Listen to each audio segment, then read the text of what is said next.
Still can't believe the incredibly good work you did on the Random Access Memory album from Daft Punk. It's one of the best albums of the decade. Can you elaborate a bit on your approach in shaping the overall sound of this incredible album? Thanks so much. And so that one, it's sort of different for me because I got to record most of that too. Um, so it was really great working with the band and in the studio. Um, Basically recorded. I mean, I recorded all the basic tracks on that album, all the live tracks, um, and the approach was they wanted to primarily get a tight 70s kind of disco sound, sort of dead. And we were in a pretty live room. It was Conway Studio C. And I was thinking about really making that work for the project because there was songs in the project that we wanted, um, wanted the option of having of usually having that really tight drum sound, and then the option of having room and ambience. So we uh, a gobo off the drums with a blanket over the gobo made it really dead in there for the close mics, but it was open on one side. Mics were angled back a little bit into the dead area, and then had room mics. I think there was a pair of 67s or 87s out in the room, so we always had that. So we had we could really go anywhere with the drum sound on that. Um, and It was just basically just try to do a natural sounding recording. There was multiple mics on the drums rather than I tried to use positioning and different types of mics rather than doing a lot of EQ from the beginning. um, and then I worked on some of the overdubs, some of the vocal recording. I did some of the orchestra recording over at Capitol, which was a fun day. Most of the electronic instruments they did back in France in their studio. Um, and A lot of the guest artists were done in their own studios. So I wasn't involved in a lot of that. But at least when the project came back to mix, it sounded very familiar to me. So it was like, okay, yeah, they've edited this, they've embellished this, but mixing it wasn't really difficult because the already knew how the track sounded. Right, right, yeah. Um, and what was, I mean, going into that record, did you guys have a lot of discussions about the sounds that you were going to be trying to get? And Oh yeah, they played me a lot of records from different eras, what they liked and didn't like about it, and we had meetings about that. And um, Yeah, it was just mainly they were um, mainly the idea was a modern high fidelity record, but with with kind of the balance and sonic sensibilities of some of the really great 70s records. mhm. The Rumors by Fleetwood Mac. And then they played me some disco records, some of Giorgio's stuff, and to really get an idea of where they were at on it. And Mm. um, yeah, so, Awesome. Yeah. So you guys, I mean, there was a very very specific intent as you went into it, yeah, and yeah, and they were very. Tomas is seems like a real perfectionist and real audiophile. So there was no I mean, he didn't mind experimenting, didn't mind, trying different gear. So we really had a chance to tune everything in right from the beginning on that project mhm. and really get the sounds we wanted. Awesome. Yeah. Uh, so after that recording, you said they went back. They were doing a bunch of stuff in France, and then flying you new electronic stuff. It was a few different I mean, we did a couple few different tracking sessions, a few, and then we went back and did some more, and it was back and forth, the basic tracks, then some overdubs, then they went back to France, and then came back. We did the orchestra, did some more stuff here, then they went back there, and the album took um, years to make, but it was, I mean, it didn't, I wasn't involved the whole time. The most time consuming things was I think them doing their synths and the vocoder. They were very precise, very you know what's the word I'm looking for. They were just very the vocoder. I wasn't at those sessions, but like a lot of times they do it a note at a time, just get the thing to trigger perfectly. Wow. So they spent a Yeah. lot. they spent a lot of time on that, lots of time editing, doing that. And a lot of those songs are edited from several different songs that were started. I mean, it was started with just ideas and grooves, and then they pretty much made the songs from there. Yeah. Um, Awesome. Yeah. but it was a That's great. great experience because it wasn't like hurry up because it's costing studio time or don't rent this. We had everything we wanted on that album.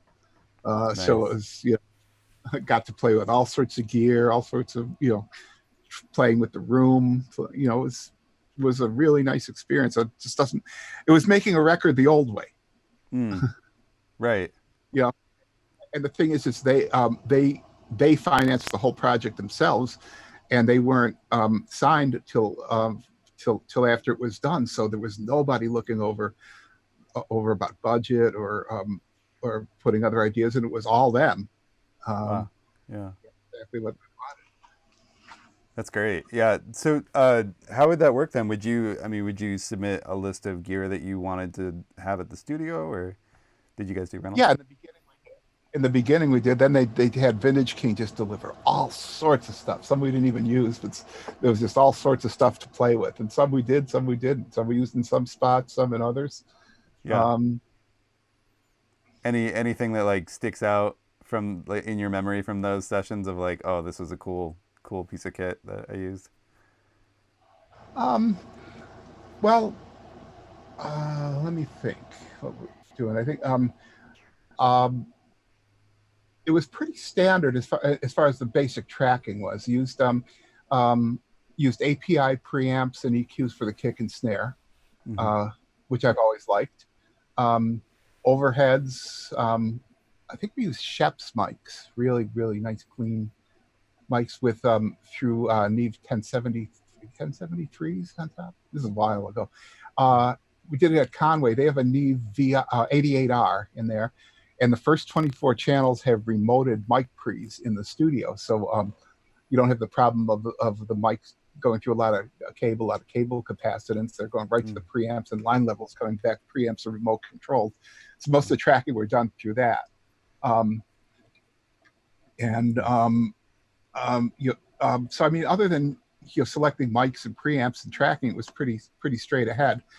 In mixing, we got to play with a lot of stuff. There's I know in a lot of times we'd have that Chandler Zener compressor, Mm. which would do incredible things on drums, and usually just very subtly in there. And a lot of songs, none. Like Get Lucky didn't have that, but some of the other things that was used as an effect. Let's see, what else? What else can I tell you about that? It was, there was on the bus. They had a couple of EQs out of a Neumann mastering console. Just had incredible sounding mid-range characteristics. So we had that. And then I've always liked, if I'm using an analog EQ, I've always liked the Avalon EQ on the bus. So we had an Avalon mastering EQ on the bus. Usually a little compression from the Neve 33609. No limiting. That's about it. Nice. Was that was mixed all on a console? Oh yeah. That was something I forgot to say, is that was all mixed on a console. Didn't use any plugins. They didn't want to use plugins. We used a few for de-essers and gates.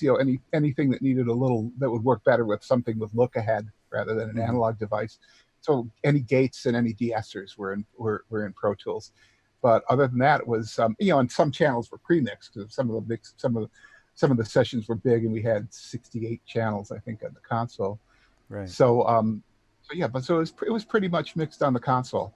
I had a little Euphonics Artist 8-fader control surface there, so I could have faders for pre-mixes that we were doing. Right. That were in. Awesome. How was it? Do you still do a lot of mixes on consoles these days, or are you? Haven't in a long time. No, Yeah. it's I just pretty much stay at home. I miss being in the studio, really. But I guess you could say it's a whole different vibe than it used to be. I used to love to be in the studio all the time in the 90s because everybody was in.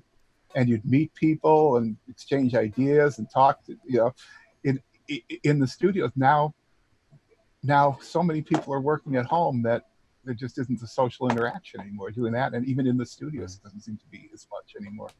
Right. So Yeah.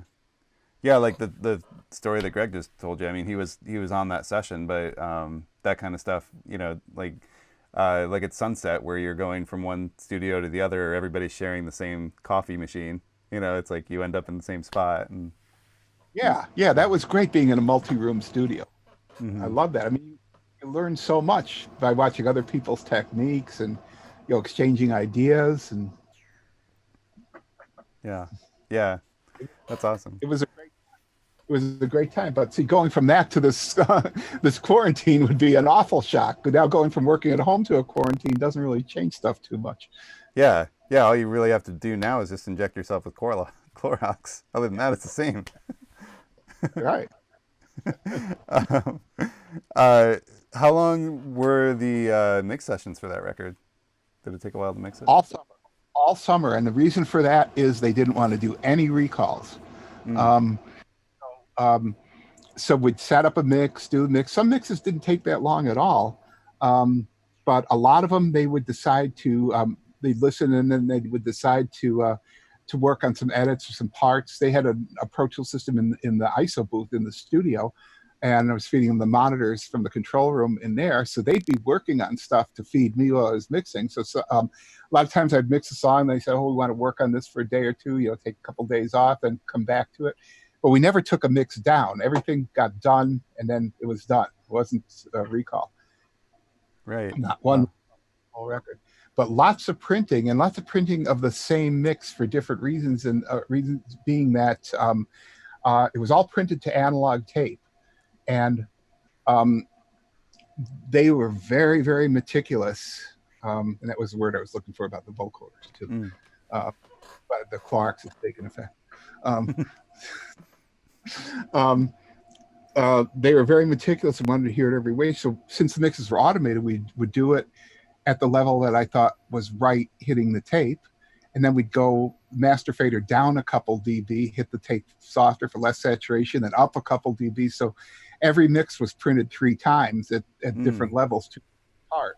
And then they'd listen and see which one they liked the characteristics of the tape best on. Plus, we printed to 3 machines simultaneously. Wow. All half-inch, 2 running at 30 IPS, one having the stock. They were all Ampex ATRs. One with the stock Ampex heads, one with the ATR high fluxivity heads. Then the third one was running at 15 half-inch tape, and that had the ARIA electronics. So there'd actually be 9 prints of every um, of every pass of Wow. every song, 3 machines, Yeah. plus a DSD Sonoma doing everything in DSD at the same time, which I thought was the best sounding one, but I was overridden on that. Um, Yeah. uh, but yeah, I mean, I can see why too. The analog had a character that was just perfect for the album. Right. Um, Yeah. so, anyways, also they didn't want any variation of how the machine acted on different tapes. So every time there was a real change, they'd want to check the alignment of the machine, and the tech would come in, and it wasn't just alignment like, okay, this is flat, the meters look right, the bias looks right from the meters. They brought in an audio precision and did a frequency distortion sweep on all 3 machines between every real change. Wow. Wow. That's crazy. And that was all their idea to do all this? Yeah, they were very meticulous. So that's why it took all summer. A lot of it, there was more time in involved in technical work like that than there was in mixing. Wow. And there was an Yeah. That's um, crazy. How many techs worked on that? Was it one 2. person? Two? Um, yeah, yeah. I mean, there was 2. Yeah, a lot of times it was just one at a time, but sometimes there were. Sometimes if one guy was if more than one guy was free, they'd work on it together. But it was Yeah. they wanted to print stems, but since they were doing everything analog, I didn't have to be there for that, which is great because I would have gone crazy. Is that after the mix was done, they would just print and print and print, just solo mute stuff and just print everything to half-inch. That was the stems. Oh my gosh. Wow. That's It crazy. was, I mean, it was, yeah, it was something you don't see anymore. Right, Very, right. Yeah. Would you say that that was one of the more meticulous records that you've ever worked on, or probably the most, definitely yeah, the most. yeah, that's awesome. Very cool. Man, I know that there's more to ask about that. Okay, here's a question. Someone's asking if you would share what reverb you used in doing it right and how you approached it. And do you think of it as an instrument because it's so upfront? It's pure magic, they say. I'll have to listen to that one again. I know we didn't use very many reverbs on that album. We used there was the main reverb was a plate, an EMT 140, um, and there was a there we used an EMT 250, also the early digital reverb, and Bricasti, um, Hmm. and on um, the orchestral was Capital, mostly Capitol's live chambers, which were recorded on separate tracks when we were doing the orchestra. Hmm. And some, I don't know which, it wasn't doing it right, but it was a couple vocals that they brought the recordings back to Capitol and just played it through the live chamber and recorded that. So we had that as an option during mixing. Um, but I would say most of the vocals on that record is the EMT 140. Hmm. Little pre-delay in front of it, little high-end boost, and that's about it. Now every EMT 140 sounds different, so we found one there that sounded really, really nice. Wow. Did you audition a few or?